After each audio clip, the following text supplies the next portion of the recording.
जय श्री कृष्णा। आप सभी का स्वागत है मेरे YouTube चैनल गोपाल दीवानी में। आज हम आपको संतोषी माता की व्रत कथा का रसपान करवाने जा रहे हैं। आप सभी से अनुरोध है कि कथा को पूरा सुनकर जाएं। आइए कथा आरंभ करते हैं। एक बुढ़िया थी जिसके 7 बेटे थे।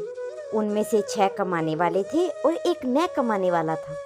वह बुढ़िया उन 6 को अच्छी प्रकार रसोई बनाकर बड़े ही प्रेम से खिलाती थी और 7वें को बचा कुचा जूठन खिलाती थी। परंतु वह बहुत ही भोला था, मन में कुछ भी विचार नहीं करता था। एक दिन वह अपनी पत्नी से बोला कि देखो मेरी माता मुझे कितना प्रेम करती है। उसने कहा वह अब तुम्हें सबका जूठन खिलाती है, फिर भी तुम ऐसा कहते हो तो चाहे समय आने पर तुम देख सकते हो।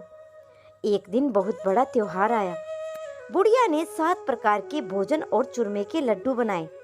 7वां लड़का यह बात जांचने के लिए सिर दुखने का बहाना करके पतला कपड़ा ओढ़कर सो गया और देखने लगा कि माँ ने उन सबको बहुत अच्छे आसनों पर बिठाया और 7 प्रकार के भोजन और लड्डू परोसे। वह उन्हें बड़े ही प्रेम से खिला रही थी। जब वे 6 उठ गए तो माँ ने उनकी थालियों से जूठन इकट्ठी की और उनमें एक लड्डू बनाया। फिर वह 7वें लड़के से बोली कि अरे रोटी खा ले। वह बोला कि माँ मैं भोजन नहीं करूँगा, मैं परदेश जा रहा हूँ। इस पर माँ ने कहा कि कल जाता है तो आज ही चला जा। और इतना कहकर वह घर से निकल गया। चलते समय उसे अपनी पत्नी की बहुत ही याद आई जो गौशाला में कंडे थाप रही थी। वह बोलता है कि हम विदेश को जा रहे हैं, आएंगे कुछ काल, तुम रहियो संतोष से धर्म अपनो पाल। इस पर उसकी पत्नी बोली कि जाओ पिया आनंद से, हमारी सोच हटाए, राम भरोसे हम रहे, ईश्वर तुम्हें सहाय। देव निशानी आपनी देखू धरू मैं धीर, सुधी हमारी ना बिसारियो राखियो मन गंभीर। इस पर वह लड़का बोला कि मेरे पास तो कुछ भी नहीं है, यह अंगूठी है सो ले ले और मुझे भी अपनी कोई निशानी दे दे। वह बोली कि मेरे पास क्या है, यह गोबर भरे हाथ है। यह कहकर उसकी पीठ पर गोबर भरे हाथ की थप मार दी और वह लड़का चल दिया। ऐसा कहते हैं कि इसी कारण विवाह में लड़की पति की पीठ पर हाथ का छापा मारती है। चलते समय वह दूर देश में जा पहुंचा। वह एक व्यापारी की दुकान पर जाकर बोलता है कि भाई मुझे नौकरी पर रख लो। व्यापारी को नौकर की बहुत ही जरूरत थी। बोला तनख्वाह काम देख कर ही देंगे, तुम रह जाओ। वह सवेरे 7 बजे से रात की 11 बजे तक की नौकरी करने लगा और थोड़े ही दिनों में सारा लेन देन और हिसाब किताब करने लगा। सेठ के 7-8 नौकर भी चक्कर खाने लगे और सेठ ने उसे 2-3 महीने में ही आधे मुनाफे का हिस्सेदार बना दिया। 12 ही वर्ष में वह नामी सेठ बन गया और उसका मालिक उसके भरोसे काम छोड़कर कहीं बाहर जाने लगा। उधर उसकी औरतें और सास और जेठानियां उसकी औरत को बड़ा ही कष्ट देने लगी। वे उसे लकड़ी लेने भेजती, भूसे की रोटी देती, फूटे नारियल में पानी देती। वह बड़े कष्टों से अपना जीवन बिता रही थी। एक दिन जब वह लकड़ी लेने जा रही थी तो रास्ते में उसने कई औरतों को व्रत करते देखा। वह पूछने लगी कि बहनों यह किसका व्रत है और कैसे करते हैं, इसका फल क्या है। तो एक स्त्री बोली कि यह संतोषी माता का व्रत है, इसके करने से मनोवांछित फल मिलता है और इससे गरीबी, मन की चिंताएं, राज के मुकदमे, कलह, रोग सब नष्ट हो जाते हैं और संतान, सुख, धन, प्रसन्नता, शांति, मन पसंद वर मिले, वह बाहर गए हुए पति के दर्शन होते हैं। उसने उसे व्रत करने की सारी विधि बता दी।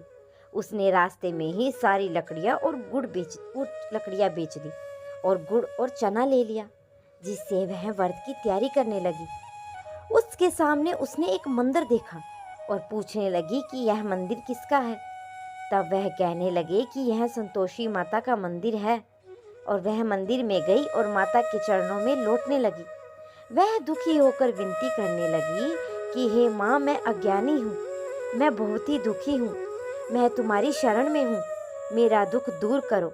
माता को उस पर दया आ गई। एक शुक्रवार को उसके पति का पत्र आया। अगले शुक्रवार को पति का भेजा हुआ धन मिला अब तो जेठ और जेठानी उसके सास नाक सिकुड़ के कहने लगे कि अब तो इसकी खातिर बढ़ेगी, यह बुलाने पर भी नहीं बोलेगी। वह बोली, पत्र और धन आवे तो सभी को अच्छा है। और उसकी आंखों में आंसू आ गए। वह मंदिर में गई और माता के चरणों में गिरकर बोली कि हे माँ, मैंने तुमसे पैसा कब मांगा था? मुझे तो अपना सुहाग चाहिए। मैं तो अपने स्वामी की दर्शन और सेवा करना मांगती हूँ। तब माता ने प्रसन्न होकर कहा कि जा बेटी, तेरा पति आवेगा। वह बड़ी प्रसन्नता से घर गई और घर का कामकाज करने लगी। उधर संतोषी माता ने उसके पति को स्वप्न में घर जाने की याद दिलाई और उसकी पत्नी की याद दिलाई। उसने कहा कि माँ, मैं कैसे जाऊँ? परदेश की बात है, लेन देन का कोई हिसाब नहीं। माँ ने कहा कि मेरी बात मान, सवेरे नहा धोकर मेरा नाम का घी का दीपक जलाकर दंडवत करके दुकान पर बैठना और देखते ही देखते सारा लेन देन साफ हो जाएगा, धन का ढेर लग जाएगा। सवेरे उसने अपने स्वप्न की बात सभी से कही तो सब दिल लगी उड़ाने लगे। वे कहने लगे कि कहीं सपने भी सत्य होते हैं। पर एक बूढ़े ने कहा कि भाई, जैसे माता ने कहा वैसे करने में क्या डर है। उसने नहा धोकर माता को दंडवत करके घी का दीपक जलाया और दुकान पर जाकर बैठ गया। थोड़ी ही देर में सारा लेन देन साफ हो गया, सारा माल बिक गया और धन का ढेर लग गया। वह प्रसन्न हुआ और घर के लिए गहने सामान वगैरह खरीदने लगा। वह जल्दी ही घर को रवाना हो गया। उधर बेचारी उसकी पत्नी रोज की तरह लकड़ियां लेने जाती और रोज संतोषी माता की सेवा करती। उसने माता से पूछा कि हे माँ, यह धूल कैसी उड़ रही है? माता ने कहा कि तेरा पति आ रहा है, तू लकड़ियों के 3 बोझ बना ले। एक नदी के किनारे रख, एक यहाँ रख और एक अपना सिर पर रख। तेरा पति के दिल में उस लकड़ी के गट्ठे को देखकर मोह पैदा होगा। जब वह वहाँ रुक कर नाश्ता पानी करके घर जाएगा, तब तू लकड़ियाँ उठाकर घर जाना और चौक के बीच में गट्ठर डालकर दो जोर जोर से 3 आवाजें लगाना। सासू जी, लकड़ियों का गट्ठा लो, भूसे की रोटी दो और नारियल के खोपड़े में पानी दो। आज मेहमान कौन आया है? इसने माँ के चरण छुए और माँ के कहे अनुसार सारे कार्य किए। वह तीसरा गट्ठर लेकर घर गई और चौक में डालकर कहने लगी कि सासू जी, लकड़ियों का गट्ठर लो, भूसे की रोटी दो, नारियल के खोपड़े में पानी दो। आज मेहमान कौन आया है? यह सुनकर सास बाहर आकर कपट भरे वचनों से उसके दिए हुए कष्टों को भुलाने के लिए कहने लगी कि बेटी, तेरा पति आया है, आ मीठा भात खा, भोजन कर और कपड़े ग्रहण कर। अपनी माँ के ऐसे वचन सुनकर उसका पति बाहर आया और अपनी पत्नी के हाथ में अंगूठी देखकर व्याकुल हो उठा और उसने पूछा कि यह कौन है? माँ ने कहा कि यह तेरी बहू है। आज 12 बरस हो गए, यह दिन भर घूमती फिरती रहती है, काम काज करती नहीं है और तुझे देखकर नखरे करती है। वह बोला कि ठीक है, मैंने तुझे भी देख लिया और इसे भी देख लिया। अब मुझे दूसरे घर की चाबी दे दो, मैं उसमें ही रहूँगा। माँ ने कहा ठीक है, जैसी तेरी मर्जी, और उसने चाबियों का गुच्छा पटक दिया। उसने अपना सामान तीसरी मंजिल के ऊपर के कमरे में रख दिया। एक ही दिन में वे राजा के समान ठाठ बाट वाले बन गए। इतने में अगला शुक्रवार आया और बहू ने अपने पत्नी से कहा कि मुझे संतोषी माता के व्रत का उद्यापन करना है। वह बोला, बहुत अच्छा, खुशी खुशी कर ले। जल्द ही वह उद्यापन की तैयारी करने लगी। उसने जेठ के लड़कों को जीवने के लिए कहा और उन्होंने मान लिया।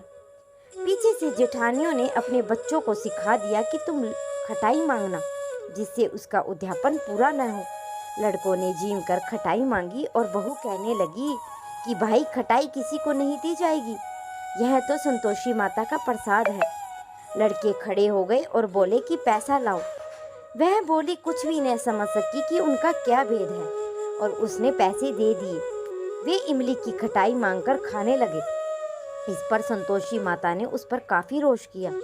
राजा के दूत उसकी पति को पकड़ कर ले गए। वह बेचारी बड़ी ही दुखी हुई, रोती हुई माताजी के मंदिर में गई और चरणों में गिरकर कहने लगी कि हे माता, यह तूने क्या किया? हंसाकर अब तू मुझे रुलाने लगी। माता बोली, पुत्री, मुझे दुख है। तुमने अभिमान में मेरा व्रत तोड़ा है और इतनी जल्दी सब बातें भुला दी। वह कहने लगी कि माता, मेरा कोई अपराध नहीं है, मुझे तो लड़कों ने भूल में डाल दिया। मैंने भूल से ही उन्हें पैसे दे दिए। माँ, मुझे क्षमा करो, मैं तुम्हारा दोबारा उद्यापन करूँगी। माता बोली कि जा, तेरा पति तुझे रास्ते में ही आता हुआ मिलेगा।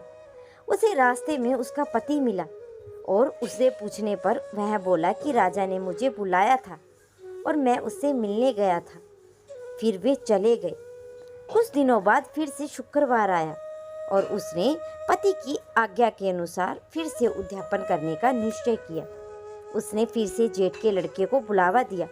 जेठानियों ने फिर वही बात सिखा दी। लड़के भोजन की बात पर फिर से खटाई मांगने लगे। उसने कहा कि खटाई किसी को नहीं मिलेगी, आना हो तो आओ।